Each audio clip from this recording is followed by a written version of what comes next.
Hi all, എല്ലാവർക്കും നമസ്കാരം. എൻ്റെ പുതിയ വ്ലോഗിലോട്ട് എല്ലാവർക്കും സ്വാഗതം. ഇന്ന് നമ്മൾ കാണാൻ പോകുന്നത് ഒരു പ്രീമിയം ഇക്കോ ഫ്രണ്ട്ലി വില്ല പ്രോജക്റ്റാണ്. അപ്പോൾ നമ്മുടെ വ്ലോഗ്സിൽ നമ്മൾ പല പ്രാവശ്യങ്ങളായിട്ട് ഈ ഒരു പ്രോജക്റ്റിൻ്റെ പല സ്റ്റാറ്റസും കാണിച്ചിട്ടുണ്ട്. അപ്പോൾ ലാസ്റ്റ് നമ്മൾ 1 ഇയർ ബാക്കാണ് ഈ ഒരു പ്രോജക്റ്റിൻ്റെ ഒരു സ്റ്റാറ്റസ് നമ്മൾ കാണിച്ചത്. അപ്പോൾ അന്ന് നമ്മളത് ഇട്ട് കഴിഞ്ഞപ്പോൾ നമുക്ക് ഈ പറഞ്ഞ മാതിരി ഒരുപാട് എൻക്വയറി ജനറേറ്റ് ചെയ്യാൻ പറ്റി. ഒത്തിരി നല്ല ക്ലയൻസിനെ നമുക്ക് ഈ ഒരു പ്രോജക്റ്റിലേക്ക് കിട്ടിയിരുന്നു. അപ്പോൾ ഈ ഒരു പ്രോജക്റ്റിൻ്റെ ഇപ്പോഴത്തെ ഒരു സ്റ്റാറ്റസ് എന്ന് പറഞ്ഞാൽ ഇതിപ്പോൾ ഒരു 80% നമുക്ക് ഫിനിഷിംഗ് സ്റ്റേജിലാണ്. പ്രോജക്റ്റ് ഈ വർഷം നമ്മൾ ഹാൻഡ് ഓവർ ചെയ്യണം എന്നാണ് ആഗ്രഹിക്കുന്നത്. ഇപ്പോൾ നമ്മളൊരു മാർച്ച് ഏപ്രിലൊക്കെ ആയിട്ട് കുറേ കസ്റ്റമേഴ്സ് അവിടെ താമസവും കാര്യങ്ങളൊക്കെ സ്റ്റാർട്ട് ചെയ്യാൻ പോവുകയാണ്. അപ്പോൾ ഈ ഒരു പ്രോജക്റ്റിലേക്ക് വരുമ്പോൾ ഇതിൽ നമുക്കിനി 5 യൂണിറ്റ്സും കൂടിയാണ് കൊടുക്കാനുള്ളൂ. അപ്പോൾ നമുക്ക് വരുന്ന പ്രോജക്ട്സിൽ ഏറ്റവും കൂടുതൽ ആളുകൾ ചോദിക്കുന്ന ഒരു ഓപ്ഷൻ എന്ന് പറയുന്നത് ഇക്കോ ഫ്രണ്ട്ലി പ്രോജക്ട്സാണ്. എനിക്ക് തോന്നുന്നു കൊച്ചിയിലെ ഓൾമോസ്റ്റ് എല്ലാ പ്രീമിയം ഇക്കോ ഫ്രണ്ട്ലി പ്രോജക്ട്സും നമ്മുടെ വ്ലോഗ്സിൽ നമ്മൾ കാണിച്ചിട്ടുണ്ട്. അപ്പോൾ മറ്റ് വില്ല പ്രോജക്ട്സിലെ അപേക്ഷിച്ചിട്ടും ഇക്കോ ഫ്രണ്ട്ലി പ്രോജക്ട്സ് നമ്മൾ ഇടുമ്പോൾ നമുക്ക് വളരെ പെട്ടെന്ന് സെയിൽ അടക്കാറുണ്ട്. ഇപ്പോഴും നമുക്ക് പഴയ പല പ്രോജക്ട്സിൽ നിന്ന് എൻക്വയറി വരാറുണ്ട്, അതിൽ അവൈലബിലിറ്റി ഉണ്ടോ, റീസെയിൽസ് ഉണ്ടോ എന്നൊക്കെ ചോദിച്ചിട്ടാണ്. കാരണം ഈ ഒരു പ്രോജക്റ്റ് എന്ന് പറയുമ്പോൾ നമുക്ക് ഇതിൻ്റെ ഒരു കോൺസെപ്റ്റാണ് ഇപ്പോൾ പറയാൻ പറ്റുള്ളൂ. ഇതിൻ്റെ യഥാർത്ഥ ഒരു ഭംഗി കാണണമെങ്കിൽ നമ്മൾ ആ ഒരു പ്രോജക്റ്റിൻ്റെ ഫിനിഷിംഗ് സ്റ്റേജിലാണ്. ആ പ്രോജക്റ്റ് എങ്ങനെയാണ് അല്ലെങ്കിൽ എങ്ങനെയാണ് വരുന്നതെന്ന് നമുക്ക് മനസ്സിലാവുള്ളൂ. അപ്പോൾ നമ്മളിപ്പോൾ കൊച്ചിയിൽ നമ്മൾ നോക്കിക്കഴിഞ്ഞാൽ ഏതൊരു ഇക്കോ ഫ്രണ്ട്ലി വില്ല പ്രോജക്റ്റ് എടുത്താലും ഭയങ്കര ബ്യൂട്ടിഫുള്ളാണ് ഈ പ്രോജക്ട്സ് കാണാനായിട്ട്.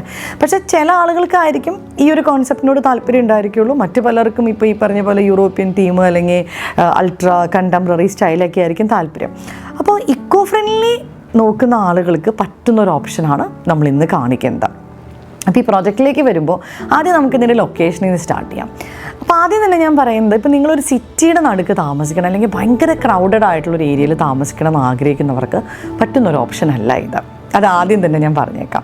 ഇതിൻ്റെ ലൊക്കേഷൻ വരുന്നത് കാക്കനാടാണ്. അപ്പോൾ നമുക്ക് കാക്കനാട് എന്ന് പറയുമ്പോൾ ഇപ്പോൾ നിങ്ങൾക്കറിയാം കൂടുതൽ വില്ല പ്രോജക്ട്സും കാക്കനാട് ഏരിയയിലാണ് വരുന്നത്. ഇപ്പോൾ നല്ലൊരു പ്രോജക്റ്റ് നോക്കുകയാണെങ്കിൽ നമ്മളൊരു ഇൻഫോ പാർക്ക് ഒരു മെയിൻ ഒരു പ്ലേസ് ആയിട്ട് എടുക്കുകയാണെങ്കിൽ അവിടെ നിന്ന് ഒരു 10 കിലോമീറ്റർ റേഡിയസിലാണ് എല്ലാ വില്ല പ്രോജക്ട്സും ലോഞ്ച് ചെയ്യുന്നത്. കാരണം നമുക്ക് നല്ല ലാൻഡ് കിട്ടണം, വെള്ളത്തിൻ്റെ അവൈലബിലിറ്റി നോക്കണം, അതുപോലെ തന്നെ അവിടേക്ക് പോകുന്ന റോഡുകൾ നല്ലതായിരിക്കണം. ഇങ്ങനെ കുറേ കാര്യങ്ങൾ നോക്കുമ്പോൾ നമുക്ക് സിറ്റിയുടെ അടുത്തോ സിറ്റിക്ക് അകത്തോ ഒന്നും പുതിയ പ്രോജക്ട്സ് അങ്ങനെ ലോഞ്ച് ചെയ്യുന്നില്ല. എല്ലാ വലിയ കമ്മ്യൂണിറ്റീസും കാക്കനാടിൻ്റെ ഒരു സബർബൻ ഏരിയാസിലായിട്ടാണ് വരുന്നത്. അപ്പോൾ ഈ പ്രോജക്റ്റ് എന്ന് പറഞ്ഞാൽ നമ്മുടെ ഇൻഫോ പാർക്ക് ഫേസ് 2 ഒരു ജംഗ്ഷൻ വരുന്നുണ്ട്, നമ്മുടെ ജെംസോ സ്കൂളൊക്കെ വരുന്നൊരു junction.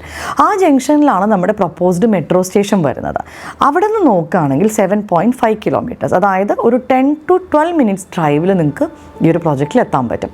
Info park Puthenkurish main road frontage ആയിട്ടാണ് ഈ ഒരു പ്രോപ്പർട്ടി വരുന്നത്. അതാണ് ഇതിൻ്റെ ഏറ്റവും വലിയ ഹൈലൈറ്റ്. ഇവിടുന്ന് 1.5 കിലോമീറ്റർ മാറിയിട്ടാണ് നമ്മുടെ ഗ്രീൻഫീൽഡ് ഹൈവേ വരുന്നത്. ഇനി നമ്മൾ ഫ്യൂച്ചർ നോക്കുകയാണെങ്കിൽ നമുക്ക് ഭയങ്കര അപ്രിസിയേഷൻ കിട്ടാൻ സാധ്യതയുള്ളൊരു ലൊക്കേഷനിലാണ് നമ്മുടെ ഈ ഒരു പ്രോജക്റ്റ് ഇരിക്കുന്നത്. അപ്പോൾ ഇതിൻ്റെ ചുറ്റും നോക്കുകയാണെങ്കിൽ നല്ല റെസിഡൻഷ്യൽ ഏരിയ ആണ്, ഒരുപാട് വലിയ വീടുകളുണ്ട്. അപ്പോൾ നമുക്കൊരു ഗ്രാമാന്തരീക്ഷത്തിൽ സമാധാനപരമായിട്ടുള്ള ജീവിതം ആഗ്രഹിക്കുന്നവർക്ക് പറ്റുന്ന ഒരു വില്ല പ്രോജക്റ്റാണിത്. ഇനി നമ്മൾ ഈ പ്രോജക്റ്റിലേക്ക് വരുമ്പോൾ ഇത് 6.7 ഏക്കേഴ്സിൽ 66 വില്ലാസാണ് വരുന്നത്. ഇതിൻ്റെ ഒരു തീം പറയുകയാണെങ്കിൽ ഒരു കേരള ട്രഡീഷണൽ മോഡേൺ മിക്സ് ആയിട്ടുള്ള ഒരു ഡിസൈനാണ് ഇവർ കൊടുത്തിരിക്കുന്നത്. ഒരു വീടെന്ന് പറയുന്നത് 3 നിലകളായിട്ടാണ് വരുന്നത്. ഭയങ്കര ക്യൂട്ടായിട്ടുള്ള ഒരു എലിവേഷനാണ്, ഒരു കോർട്ട്യാർഡൊക്കെ കൊടുത്തിട്ടുണ്ട്. ഇതിൻ്റെ ഒരു അഡ്വാൻറ്റേജ് എന്ന് പറഞ്ഞു കഴിഞ്ഞാൽ ഇപ്പോൾ നമ്മൾ ഈ 66 വില്ലയിൽ ഞാൻ പറഞ്ഞു ഇനി 5 വില്ലകളും കൂടി കൊടുക്കാനുള്ളൂ. അപ്പോൾ ഏത് വില്ല നിങ്ങൾ നോക്കുകയാണെങ്കിലും അതിൻ്റെ ഇൻസൈഡ് പ്ലാൻ ഡിഫറെൻ്റ് ആയിരിക്കും. കാരണം അത് കസ്റ്റമൈസ് ചെയ്യാനുള്ളൊരു പ്രൊവിഷൻ ബിൽഡർ കൊടുക്കുന്നുണ്ട്. നമുക്ക് ഔട്ടർ ഏരിയ അതായത് എലിവേഷൻ നല്ല രീതിയിൽ ഒരുപോലെ ഇരിക്കണം എന്ന് മാത്രമേ ഉള്ളൂ. ഇപ്പോൾ ഈ ഒരു പ്രോജക്റ്റ് ഞാൻ പറഞ്ഞു ഈ വർഷം എൻ്റോട് കൂടിയാണ് നമ്മൾ ഇതിൻ്റെ ഒരു ഹാൻഡിങ് ഓവർ ഉദ്ദേശിക്കുന്നത്. അപ്പോൾ ഇത് ഓൾമോസ്റ്റ് ഒരു ഫിനിഷിംഗ് സ്റ്റേജിലേക്ക് നീങ്ങിക്കൊണ്ടിരിക്കുകയാണ്. ഇപ്പോൾ പല വീടുകളും ഇൻറ്റീരിയർ വർക്ക് നടക്കുന്നുണ്ട്, പല കസ്റ്റമേഴ്സും ഇവിടെ താമസമൊക്കെ തുടങ്ങാറായിട്ടുണ്ട്. ആ ഒരു സ്റ്റേജിലാണ് നിൽക്കുന്നത്. അപ്പം നമ്മൾ ഇൻവെസ്റ്റ് ചെയ്യുകയാണെങ്കിൽ നമുക്ക് ടെൻഷൻ അടിക്കേണ്ട ഒരു സ്റ്റേജിലല്ല, കാരണം ആ ഒരു സ്റ്റേജെല്ലാം നമ്മുടെ കഴിഞ്ഞു. ഓൾമോസ്റ്റ് പ്രോജക്റ്റ് ഫിനിഷിംഗ് സ്റ്റേജിലേക്കാണ് വരുന്നത്. നമ്മൾ കഴിഞ്ഞ വർഷം ചെയ്തപ്പോൾ വളരെ ഡീറ്റെയിൽഡ് ആയിട്ട് ഇതിനെക്കുറിച്ച് പറഞ്ഞിട്ടുണ്ടായിരുന്നു. അതുകൊണ്ടാണ് ഞാൻ ഒത്തിരി ഇതിൻ്റെ ഡീറ്റെയിൽസിലേക്ക് പോവാത്തത്. ഇതിൻ്റെ ഒരു കോൺസെപ്റ്റ് പറയുകയാണെങ്കിൽ നമ്മളൊരു റിസോർട്ട് ആംബിയൻസിലൊക്കെ താമസിക്കാൻ ആഗ്രഹിക്കുന്ന ആൾക്കാർക്ക് പറ്റുന്ന ഒരു ഓപ്ഷനാണിത്. കാരണം ഒരു 100+ വെറൈറ്റി ഫ്രൂട്ട് ട്രീസ് വെച്ചിട്ടാണ് ഈ ഒരു പ്രോജക്റ്റ് കംപ്ലീറ്റ്ലി ലാൻഡ്സ്കേപ്പ് ചെയ്തിരിക്കുന്നത്. ഈ 6.7 ഏക്കേഴ്സിൽ നമുക്ക് ഓൾമോസ്റ്റ് 2.4 ഏക്കേഴ്സ് ഇതിൽ നമുക്ക് ഓപ്പൺ ആയിട്ടാണ് കിടക്കുന്നത്. അപ്പോൾ നല്ല രീതിയിൽ നമ്മുടെ ലാൻഡ്സ്കേപ്പിങ്ങിന് ഇമ്പോർട്ടൻസ് കൊടുത്തിരിക്കുന്ന ഒരു പ്രോജക്റ്റാണിത്. നിങ്ങളൊരു ഇക്കോ ഫ്രണ്ട്ലി പ്രോജക്റ്റ് നോക്കുന്നുണ്ടെങ്കിൽ എനിക്ക് തോന്നുന്നു ഒരു മസ്റ്റ് വിസിറ്റ് പ്രോജക്റ്റാണിത്. കാരണം അത്രയും ഭംഗിയായിട്ടാണ് ആ പ്രോജക്റ്റ് ഫിനിഷായിട്ട് വരുന്നത്. ഇനി നമ്മളിതിൻ്റെ ഒരു അമ്യൂണിറ്റീസ് പാർട്ടിലേക്ക് പോവുകയാണെങ്കിൽ നമുക്കൊരു 10,000 സ്ക്വയർ ഫീറ്റ് ക്ലബ് ഹൗസ് വരുന്നുണ്ട്. അതിൽ എല്ലാ പ്രീമിയം അമ്യൂണിറ്റീസും ലോഡ് ചെയ്തിട്ടുണ്ട്.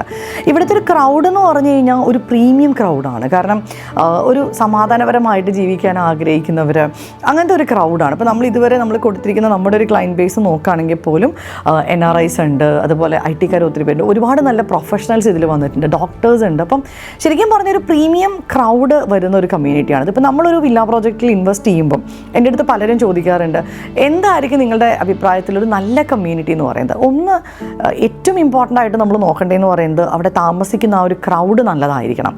അതുപോലെ തന്നെ വാട്ടർ ഫെസിലിറ്റി നന്നായിട്ട് ഉണ്ടായിരിക്കണം. അവിടേക്ക് പോകുന്ന റോഡുകൾ നല്ലതായിരിക്കണം. പിന്നെ ഈ ഫ്യൂച്ചർ ഡെവലപ്മെൻറ്റ്സ് വരാൻ സാധ്യതയുള്ള സ്ഥലങ്ങളായിരിക്കണം.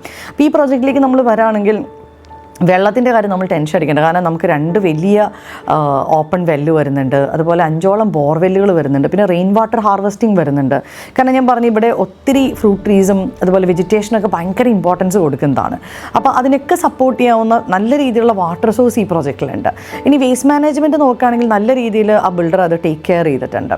പിന്നെ കോമൺ ഏരിയ ഫുള്ള് നമുക്ക് വരുന്നത് സോളാറാണ്. അപ്പോൾ അതുകൊണ്ട് തന്നെ ഇത്രയും വലിയ കമ്മ്യൂണിറ്റീസിൽ വരുന്ന ആ ഒരു മെയിൻ്റനൻസ് ഫീ നമുക്കിവിടെ വരുന്നില്ല. കാരണം എല്ലാ ഏരിയയും നമ്മൾ സോളാർ വെച്ച് കവർ ചെയ്തിട്ടുണ്ട്.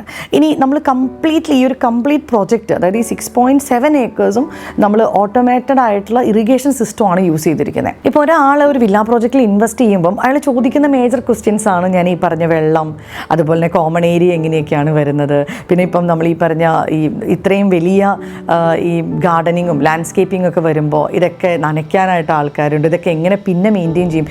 സോ ഈ പാർട്ടെല്ലാം ഈ ബിൽഡർ ടേക്ക് കെയർ ചെയ്തിട്ടുണ്ട് എന്നുള്ളതാണ് ഈ ഒരു പ്രോജക്റ്റിൻ്റെ ഏറ്റവും വലിയൊരു ഹൈലൈറ്റ്.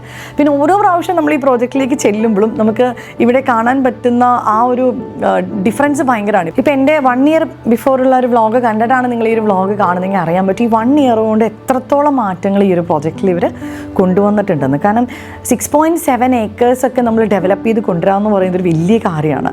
പിന്നെ നമ്മളെ സംബന്ധിച്ചിടത്തോളം നമ്മൾ അധികം മാർക്കറ്റിങ്ങോ കാര്യങ്ങളോ ഒന്നും ഈ പ്രോജക്റ്റിന് വേണ്ടി ചെയ്തിട്ടില്ല. മിക്ക ആളുകളും ഒരാൾ ഇൻവെസ്റ്റ് ചെയ്യും, അവരവരുടെ ഫ്രണ്ട്സിനെ കൊണ്ടുവരും, അങ്ങനെ ഒരു റെഫറൻസ് സ്റ്റൈലിലാണ് ഈ ഒരു പ്രോജക്റ്റിൽ കംപ്ലീറ്റ് നമുക്ക് സെയിൽസും കാര്യങ്ങളും വന്നിരിക്കുന്നത്. കാരണം ഇവിടെ ഒരാൾ എത്തിക്കഴിഞ്ഞാൽ ഇങ്ങനത്തെ ഒരു അറ്റ്മോസ്ഫിയറിൽ ജീവിക്കാൻ ആഗ്രഹിക്കുന്ന ഒരു കസ്റ്റമർ ആണെങ്കിൽ ഡെഫിനറ്റ്ലി അവർക്ക് വേറൊരു ചോയ്സ് കൊച്ചിയിൽ ഇല്ല എന്നുള്ളതാണ്. ഏത് പ്രോജക്റ്റ് നമ്മൾ നോക്കിയാലും ഇത്ര ബ്യൂട്ടിഫുൾ ആയിട്ട് ഫിനിഷ് ആവുന്ന ഒരു ഇക്കോ ഫ്രണ്ട്ലി വില്ല പ്രോജക്റ്റിൽ, കാരണം ഇത്ര ഏരിയയിലാണ് ഈ ഒരു പ്രോജക്റ്റ് ഡെവലപ്പ് ചെയ്യുന്നത്. പിന്നെ അതുപോലെ ഈ ഒരു ലാൻഡ് നോക്കുകയാണെങ്കിൽ ഇത് തട്ടായിട്ടാണ് ഈ ലാൻഡ് കിടക്കുന്നത്. അപ്പോൾ ഈ ലാൻഡിൻ്റെ ആ ഒരു ബ്യൂട്ടീനെ നശിപ്പിക്കാതെ എങ്ങനെയാണോ ആ ലാൻഡ് കിടക്കുന്നത് അതേപോലെയാണ് അവർ ആ വില്ലയും കാര്യങ്ങളെല്ലാം പ്ലാൻ ചെയ്തിരിക്കുന്നത്. അതൊരു എടുത്തു പറയേണ്ട ഒരു കാര്യമാണ് ഈ പ്രോജക്റ്റിൽ. അപ്പം ഇനി നമ്മളിതിൻ്റെ ഒരു പ്രൈസ് പാർട്ടിലേക്ക് വരാണെങ്കിൽ ഞാൻ പറഞ്ഞിരുന്നു ഇതിൽ നമുക്ക് 5 വില്ലകളും കൂടിയാണ് അവൈലബിലിറ്റി ഉള്ളത്. അപ്പോൾ നമുക്ക് 2700 സ്ക്വയർ ഫീറ്റ് തൊട്ട് 5000 സ്ക്വയർ ഫീറ്റ് വരെയുള്ള വീടുകളാണ് ഈ കമ്മ്യൂണിറ്റിയിലുള്ളത്. ഇനിയിപ്പോൾ നമുക്ക് അവൈലബിലിറ്റി ഉള്ളത് ഒരു 3200 തൊട്ട് 4500 വരെയുള്ള വില്ലാസാണ്. അതായത് 6 സെൻസ്, 7 സെൻസ്, 8 സെൻസ്, ഇങ്ങനെ 3 ഓപ്ഷൻസ് ആണ് നമുക്ക് അവൈലബിലിറ്റി ഉള്ളൂ. അപ്പോൾ ഇതിൽ നമുക്ക് 3200 തൊട്ട് 4500 വരെയാണ് വില്ലകളുടെ ആ ഒരു സ്ക്വയർ ഫീറ്റ് വരുന്നത്. ഇതിപ്പോൾ നമുക്ക് പ്ലോട്ടായിട്ടായിരിക്കും കിടക്കുന്നത് ഈ ഒരു കമ്മ്യൂണിറ്റിയിൽ. അപ്പോൾ നമ്മളിപ്പോൾ വന്നു, നമുക്കിപ്പോൾ നമ്മുടെ ബഡ്ജറ്റിനനുസരിച്ച് ഇഷ്ടമുള്ളൊരു പ്ലോട്ട് എടുത്തു കഴിഞ്ഞാൽ ഈ പ്ലോട്ടിൽ നിങ്ങൾക്ക് പ്ലാൻ നിങ്ങളുടെ ഇഷ്ടത്തിന് കസ്റ്റമൈസ് ചെയ്യാം. ഇപ്പോൾ ചിലവർക്ക് പൂജാ റൂം ആഡ് ചെയ്യേണ്ടി വരും, ചിലവർക്ക് ലിഫ്റ്റ് ആഡ് ചെയ്യേണ്ടി വരും, അല്ലെങ്കിൽ അതിൻ്റെ പ്രൊവിഷൻ ഇടേണ്ടി വരും. അപ്പം നമ്മൾ ആഫ്റ്റർ കോവിഡ് നോക്കിക്കഴിഞ്ഞ് ഇത്രയും വലിയ വീടുകൾ ചെയ്യുന്നവരെല്ലാവരും അതിലൊരു ഓഫീസ് റൂം കൊടുക്കുന്നുണ്ട്, ജിമ്മ് കൊടുക്കുന്നുണ്ട്, എല്ലാ കാര്യങ്ങളും വീട്ടിൽ തന്നെ നമ്മൾ സെറ്റ് ചെയ്യുന്നുണ്ട്. നോർമലി ഇതൊരു 4 BHK ആയിട്ടാണ് വരുന്നത്, പക്ഷെ നമുക്ക് 5 BHK ചെയ്യാം, താഴെ വേണമെങ്കിൽ 2 ബെഡ്റൂം കൊടുക്കാം, എങ്ങനെ വേണമെങ്കിലും നിങ്ങൾക്ക് പ്ലാൻ കസ്റ്റമൈസ് ചെയ്യാനായിട്ടുള്ളൊരു പ്രൊവിഷൻ ഈ ബിൽഡർ തരുന്നുണ്ട്. അത് ശരിക്കും പറഞ്ഞാൽ ഈ വില്ല പ്രോജക്ട്സിൽ മാത്രം കിട്ടുന്നൊരു അഡ്വാൻറ്റേജ് ആണത്. ഇനി ഇതിൻ്റെ പ്രൈസ് പാർട്ട് പറയുകയാണെങ്കിൽ നമുക്ക് ഇപ്പോഴത്തെ ഒരു റേറ്റ് എന്ന് പറയുന്നത് ഈ പറഞ്ഞ എല്ലാ അമ്യൂണിറ്റീസോടും കൂടെ ഈ ഒരു വില്ല നമ്മൾ വാങ്ങിക്കുമ്പം 2.08 തൊട്ടാണ് സ്റ്റാർട്ട് ചെയ്യുന്നത്. അത് ഇൻക്ലൂഡിങ് ഓളാണ്. നമുക്കിതിൻ്റെ പുറത്ത് വരുന്നത് ആകെ രജിസ്ട്രേഷൻ്റെ കോസ്റ്റ് മാത്രമേ ഉള്ളൂ, ബാക്കിയെല്ലാം ഇൻക്ലൂഡ് ചെയ്തിട്ടുള്ളൊരു പ്രൈസാണിത്. 2.08 തൊട്ടാണ് ആ ഒരു പ്രൈസ് സ്റ്റാർട്ട് ചെയ്യുന്നത്. അതായത് ഇപ്പോൾ ഞാൻ പറയുന്നത് 6 സെൻസും 3200 സ്ക്വയർ ഫീറ്റിൻ്റെയാണ്. ഇപ്പോൾ വലുത് എടുക്കുകയാണെങ്കിൽ അതനുസരിച്ചുള്ള ചെറിയ വേരിയേഷൻസ് പ്രൈസിൽ നമുക്ക് വരുന്നതാണ്. ഇപ്പോൾ ഞാൻ പറഞ്ഞിരുന്നു ഇതൊരു പ്രീമിയം കമ്മ്യൂണിറ്റി ആണെന്ന്. അപ്പോൾ അതുകൊണ്ട് തന്നെ ആ പ്രീമിയം കമ്മ്യൂണിറ്റിക്ക് വേണ്ട എല്ലാ അമ്യൂണിറ്റീസും നമ്മൾ കൊടുത്തിട്ടുണ്ടെന്ന് പറഞ്ഞു. അപ്പോൾ എനിക്കിതിൽ ഭയങ്കര ഒരു ഹൈലൈറ്റ് ആയിട്ട് തോന്നിയൊരു കാര്യം എന്ന് പറഞ്ഞാൽ ഈ 6.7 ഏക്കേഴ്സിൽ ഞാൻ പറഞ്ഞിരുന്നു 2.4 ഏക്കേഴ്സ് സ്ക്വയറും ഓപ്പൺ ആണ്. അപ്പോൾ ഒരു 10,000 സ്ക്വയർ ഫീറ്റിൻ്റെ ഒരു ക്ലബ് ഹൗസ് ആണ് ഇവരിവിടെ കൊടുത്തിരിക്കുന്നത്. അതുപോലെ തന്നെ 18 സെൻസ് നമ്മൾ കുട്ടികൾക്ക് കളിക്കാൻ വേണ്ടി മാത്രം ചിൽഡ്രൻസ് പ്ലേ ഏരിയ ആയിട്ട് ഇവർ പ്രൊവൈഡ് ചെയ്തിട്ടുണ്ട്. പിന്നെ ഒരു 6 മീറ്റർ വൈഡ് റോഡുകളാണ് ഇവിടെ കൊടുത്തിരിക്കുന്നത്. 2 കാറുകൾ നമുക്ക് എല്ലാ വീട്ടിലും പാർക്ക് ചെയ്യാനായിട്ടൊക്കെ പറ്റും. അപ്പോൾ ഇതൊക്കെ ശരിക്കും പറഞ്ഞാൽ ഇതിൻ്റെ ഒരു മെയിൻ ഹൈലൈറ്റ്സ് ആയിട്ട് എനിക്ക് തോന്നിയിട്ടുള്ള കുറച്ച് പോയിന്റ്സ് ആണ്. ഇനിയിപ്പോൾ നമ്മൾ ലീഗൽ നോക്കുകയാണെങ്കിൽ എല്ലാ ബാങ്കും അപ്രൂവ് ചെയ്തിരിക്കുന്ന ഒരു വില്ല പ്രോജക്റ്റ് ആണിത്. കാരണം ഇതിലിപ്പോൾ ഓൾമോസ്റ്റ് 60-61 കസ്റ്റമേഴ്സ് വന്നു കഴിഞ്ഞു. അപ്പോൾ ഇവർ പലരും പല ബാങ്കിൽ നിന്നൊക്കെ ആയിരിക്കും ലോൺ എടുത്തിട്ടുണ്ടാവുക. അപ്പോൾ അതുകൊണ്ട് ലീഗൽ സൈഡ് എല്ലാം നമുക്ക് ക്ലിയർ ആണ്. അപ്പോൾ എനിക്ക് ഈ ഒരു പ്രോജക്റ്റിനെ കുറിച്ച് പറയാനുള്ളതെന്ന് പറഞ്ഞാൽ, നിങ്ങൾ ഒരു പ്യുവർ ഇക്കോ ഫ്രണ്ട്ലി ആയിട്ടുള്ളൊരു ഓപ്ഷനാണ് നോക്കുന്നതെങ്കിൽ ഇതൊരു ബെസ്റ്റ് ഓപ്ഷനാണ്. പിന്നെ നമുക്ക് എടുത്തു പറയാവുന്നൊരു കാര്യം എന്ന് പറഞ്ഞാൽ, നമുക്ക് ഈ ഒരു പ്രോജക്റ്റ് തീരുന്ന സമയത്ത് ഇതിൻ്റെ ഒരു ആംബിയൻസ് എന്ന് പറഞ്ഞു കഴിഞ്ഞാൽ, ഇപ്പോൾ നിങ്ങൾ വന്നു കഴിഞ്ഞാൽ ഏകദേശം നമുക്ക് മനസ്സിലാക്കാൻ പറ്റും, നമുക്ക് അറിയാൻ പറ്റും ഓക്കെ ഇത് ഇങ്ങനെയൊക്കെയാണ് തീരുന്നത്. കാരണം ഓൾറെഡി നമ്മൾ ലാൻഡ്സ്കേപ്പിങ്ങിൻ്റെ വർക്ക് തുടങ്ങി, ഫ്രണ്ടിലൊക്കെ ആണെങ്കിലും ഫൗണ്ടൈനും കാര്യങ്ങളൊക്കെ വന്നു, വീടുകളൊക്കെ ആണെങ്കിലും നമുക്കിപ്പോൾ കയറി കാണാം ഇതിൻ്റെ ഒരു എങ്ങനെയാണ് ഇതിൻ്റെ ഇൻസൈഡ്, എന്തൊക്കെ ക്വാളിറ്റിയാണ് ഈ ബിൽഡർ പ്രൊവൈഡ് ചെയ്തിരിക്കുന്നത് എന്നൊക്കെ നമുക്ക് സീയിങ് ഈസ് ബിലീവിങ് എന്ന് പറഞ്ഞാൽ ആ ഒരു സ്റ്റേജിലേക്ക് ഈ ഒരു പ്രോജക്റ്റ് ഓൾറെഡി എത്തിയിട്ടുണ്ട്. അപ്പോൾ ഇങ്ങനൊരു ഓപ്ഷൻ നോക്കുന്ന ഒരാൾക്കാർക്ക് പറ്റുന്ന ഒരു നല്ല കമ്മ്യൂണിറ്റിയാണിത്. വളരെ കുറച്ച് യൂണിറ്റ്സേ അവൈലബിലിറ്റി ഉള്ളൂ. അപ്പോൾ അതുകൊണ്ട് തന്നെ നോർമലി നമ്മളിങ്ങനെ വ്ളോഗ്സ് ഇടുമ്പോൾ തന്നെ അത്യാവശ്യം നല്ല രീതിയിൽ നമുക്ക് സെയിൽസ് നടക്കാറുണ്ട്. അപ്പോൾ അതുകൊണ്ട് ഈ ഒരു പ്രോജക്റ്റിനെ കുറിച്ച് കൂടുതൽ അറിയാനായിട്ടും സൈറ്റ് വിസിറ്റ് നടത്താനായിട്ടും ഇതിൽ കാണുന്ന ആ ഒരു നമ്പറിൽ നിങ്ങൾ കോൺടാക്ട് ചെയ്യുക. ഒരുപാട് കാര്യങ്ങൾ ഈ പ്രോജക്റ്റിനെ കുറിച്ച് പറയാനുണ്ട്. അപ്പോൾ അത് നമ്മൾ ഒത്തിരി ലെങ്തി ആയി പോകും ഈ പ്രോജക്റ്റിൻ്റെ ഓരോരോ കാര്യങ്ങളും നമ്മൾ പറഞ്ഞു കൊണ്ടിരിക്കുകയാണെങ്കിൽ. അപ്പോൾ അതുകൊണ്ട് ഞാൻ വളരെ അത്യാവശ്യമുള്ള കാര്യങ്ങൾ മാത്രമേ ഇതിൽ കമ്മ്യൂണിക്കേറ്റ് ചെയ്തിട്ടുള്ളൂ. ബാക്കി നമ്മൾ സൈറ്റിൽ വരുമ്പോൾ ഇതിൻ്റെ ഡീറ്റെയിൽഡ് ആയിട്ടുള്ള കാര്യങ്ങളെല്ലാം നമുക്ക് ഡീറ്റെയിൽഡ് ആയിട്ട് സംസാരിക്കാം. അപ്പോൾ ഈ ഒരു വ്ളോഗ് നിങ്ങൾക്ക് ഇഷ്ടപ്പെട്ടു എന്ന് തന്നെ വിശ്വസിക്കുന്നു. അപ്പോൾ ഒരു പുതിയൊരു വ്ളോഗുമായിട്ട് വീണ്ടും കാണാം. Thank you.